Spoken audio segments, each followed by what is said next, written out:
one before? Yes, he was the one with the poppy seeds. Has always had a hard life.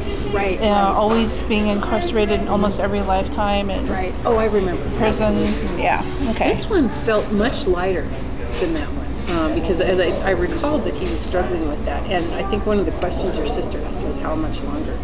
And while I didn't get a lot of direct stuff, I sure did hear. Let's see, what does it say? It says, "Finally, the end is near." That's one phrase that came to me. So, and I don't know what his situation is, but it felt much lighter. It felt like he's shifted somehow. What I got from him was, and maybe this is important in terms of his continued evolution, is to continue studying the Bushido. I got like Bushido because I looked at his picture, and he's obviously very fit, and very athletic. But he might consider looking at what the old warriors used, and this was the Japanese. It's Bushido. You probably heard of that before. The way of the warrior, but it's an ethical and Zen-based, like the great, the great samurai. They were a lot of them Zen masters. And so they had the Zen side, which is Buddhist and extremely contemplative and peaceful, yet at the same time, when they had to go into battle, they were perfectly focused and honed because of their studies of okay. So it's like really learning how to be in the moment, and like every single moment you're here is important. And it's also that you're not letting your mind go worry about the past or projecting the future. Here, right here, is the place. So I would say look at the Bushido, and then of course the movie that I got movies with him for him to watch. There's one called Ghost Dog with Forrest Whitaker. Have you ever seen that movie? No, it sounds really familiar. It's a really good movie. It does. And I can't remember. I might have even recommended it before, but Ghost Dog is a good one. I don't. Yeah, if he can, when he gets a chance or gets access to that movie, what it is, it's like set in the modern day, and he's basically a modern day guy, Forrest Whitaker. And he lives in a very difficult world, and he's essentially like I guess you could say a hired assassin, basically. But what he does in order to cope with that, he lives in like a very rugged urban city. I don't know if it's it might even be New York. But in order to cope with his life, he reads the Bushido. And so the Bushido guides him, and while he's got this one side to him, he's got this extremely ethical core, and he follows the code of the warrior. And it's a great film if you've ever seen it. It's something that I think probably is my favorite of all of his movies. But that's what he's doing, is he's focusing and honing. He's a warrior, but he's also an ethical warrior. Okay. So Ghost Dog would be good, and you can actually get all different kinds of these. It'll show a book in the movie, and now I can't remember the name of it, but it's a part of the Bushido of like how a warrior ought to behave. With him too, another thing I thought was interesting that came up this time was a lot of and for his health, I'll go to that. He shouldn't eat a lot of wheat. I bet it makes him feel worse, and a lot of times men don't realize that they're being affected. If he can avoid it, eat something. Sorry. Yeah, oh, that's okay. Okay. Yeah. I was saying anything too stupid. But no, if he can avoid wheat whenever he can, he might feel better. He might, if he could take, alternatives to wheat. I don't know what access he has, but if he could just avoid it, he might feel better. I mean, he might have even more energy and do well. I know he's big on vegetables. He'd do well with that, because I think wheat probably irritates his system. A lot of people it does. Okay. And so if he should try it. I mean, and again, that really can't hurt. Just avoid it, see if he feels better. Focus on the fruits and vegetables, but mainly wheat. If he could take that a lot of that out of his diet, he might feel great. It might make him feel really good. And the thing I was going into too is I got a lot of like Knights Templar stuff, and so this may be connected to one of his other lives. These feel like, and there were a bunch of them. This is an interesting painting to do because it was very high energy. It feels like he has a lot of energy, physical strength. Obviously just from the picture, but it feels like he might be interested in reading about the Rosicrucians. It's also sometimes called the Society of the Rose Plus Cross, and that's just in French. These were like it depends. They were the defenders of the Grail, And so, yeah.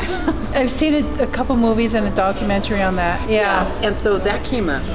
And these figures behind him feel like people that he has, again, gone through these travails with in past lives, but they're still around him. But these felt like knights. And certainly the samurai, they were essentially the equivalent of a knight too. So it felt like there were these knights, these very sturdy, stern, vibrant beings around him who were fierce, but who had this kind of grounded ethical core, like I say, with the Bushido, with the Rosicrucians, and they actually were mystics too. They would have been under the Christian faith, but they were mystical. They actually had they honed their mystical abilities too. So he could certainly read about that and see if any of that is interesting for him. This is a phrase that came too that said, "Dear sister, my life is yours." And I don't know if that is, again, whatever that feels to be. Almost like that he's willing to give whatever he can. I mean, just kind of like it says, it may have been something that happened in the past, and maybe something that's still playing out in his life. He had a sister who committed suicide. She was gang raped and couldn't manage it. Oh, God. Yeah. So that maybe is the connection with her. So, but it felt very passionate, like, love, in terms of he loved her, and that just as a pain that still feels obviously. This was just kind of a fun little phrase. It just said, "Watch out for the wildcat," and I maybe the temper, or like whatever or actual, I guess a portion of your personality that pops out every now and then. He has to kind of manage that. Yeah. But I think the Zen will help with that. Okay. Let's see. Oh, and I did get that he certainly was a king or a very important individual in a past life. The phrase I actually got was a king in a past life, but then let go of the past. So that feeling of power and energy is very important, but you can let that go a little bit. Then I also got some weird mathematics here, it's called the Fibonacci series. The what? The Fibonacci series. Fibonacci? Fibonacci I've series. never heard of that. Okay. Yeah, I think he was like an Italian astrophysicist. I really don't know exactly a lot about him. He was like a type of scientist, an early scientist, but what he found was that, and there's this kind of spiral form is actually similar. It's not exact, but it's a pattern that exists in all of nature. If you take any measure, and usually if you do it on graph paper, it might be kind of funny. You take one of the graphs plus 1, so you start with 1 and then you go down 2, 1, 2, and then you add the previous sum to the next group of numbers, and you wind up with this pattern, which is essentially 1 plus 1 is 2, plus 1 is 3, 5, 8, 13. This was interesting as I was doing this, because then as soon as I got to 13, and it continues on infinitely, it essentially makes the spiral that you see inside the ear, inside galaxies, all that kind of stuff. It's a mathematical proportion that's in all of nature. But then when it got to 13, I heard "Do not fear Friday," and it's just weird that it was right over the 13. That turned out to be a connection to the Templar Knights too.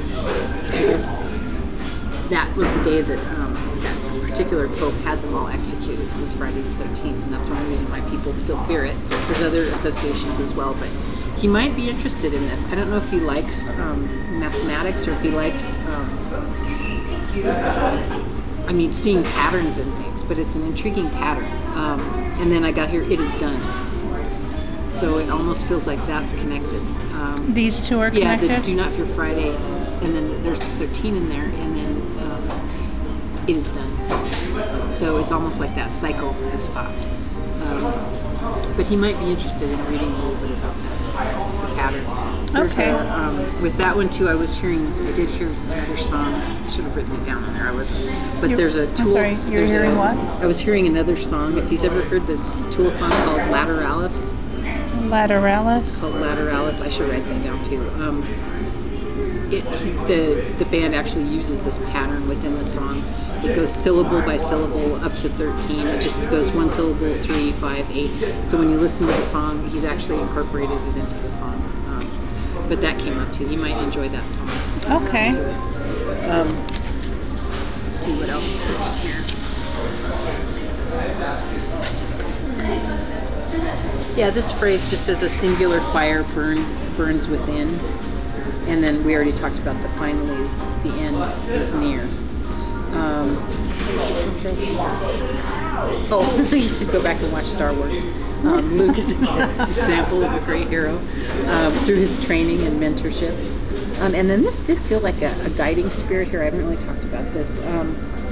It says here, listen to the master. And then we've got like the phrases, and it almost is like this side is the cool, calm, zen side. And this side is the energy, power kind of side. And he's dealing with oppositions. And so I hear this word over and over, but oppositions are, what you deal with in terms of your personality is what it was connected here. Both sides are there, and the balance is what needs to come about. But the oppositions are him working through this stuff and evolving into this other being, or into this new creature, if you will, that's very balanced between his power and his calm, the two together. But it feels like there's someone there guiding him too. But this felt like more of a samurai spirit, or like a Zen kind of Buddhist spirit, but still fierce, not like not a very passive being, but at the same time a balanced being. And then the world is now. That's just connected with Zen. But the oppositions, that's what it was. It was like you have to, I think we all deal with that. It's like, ooh, there's that side, here's this side. And you're just kind of balancing them together.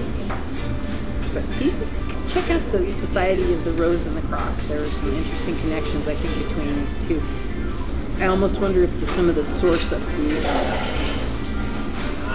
I guess, whatever discontent he's feeling, the source could go back to some of that persecution he felt in some of these past lives, particularly if he was one of the Knights Templar. So, but it feels like there's a shift here. And this is a koan. This is connected back with the Zen. It says the koan of the mighty. And then these are the spiral forms that I think are connected here. But you might try reading some of the koans. The koans are like the little Zen parables that the samurai would have studied. But a koan is just like a little Zen parable. And so if you look that up, you might find some that are interesting. And I know they're just like really short little passages. Like, I think one of the most famous is like that one hand clapping thing. What is the sound of one hand clapping? And when you kind of contemplate that, it's like, well, what is the sound? It's that Zen riddle kind of thing. Okay. But the koans, you might enjoy those. And then this one too was interesting.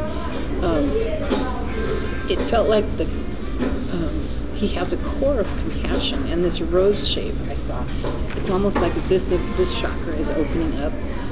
Some of these chakras this third one is the compassion chakra, and I have seen it green. It's traditionally shown as green, but I have also seen it with like a pink flower inside, and I didn't really, I didn't deliberately do that, but that came up. It felt like this is opening up, and so he's starting to feel a big connection with other people, and maybe a giving of the self that he's really opening up to. And it just felt like it's going right through the core of his being. Power comes by its own hand. Oh yeah, I didn't even remember that one. Yeah, power comes by its own hand. Does that tie in with this? This one I think ties in more with the stuff he's working out in his mind. That you can't force it; it comes when it's ready, by its own hand.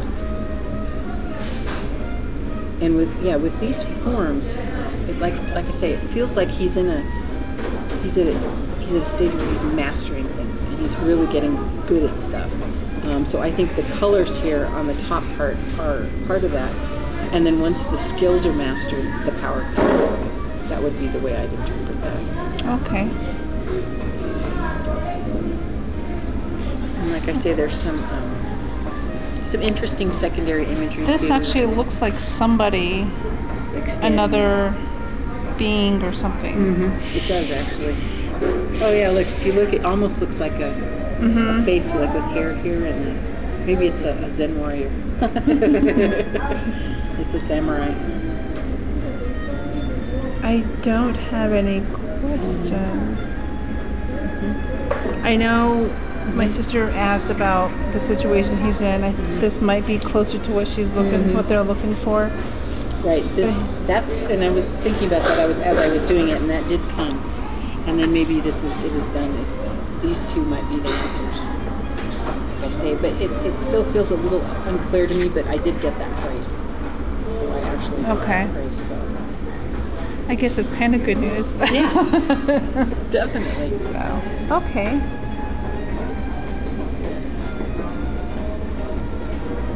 Yeah, I think that's pretty much, watch Ghost Dog and Star Wars and be in good shape. Okay.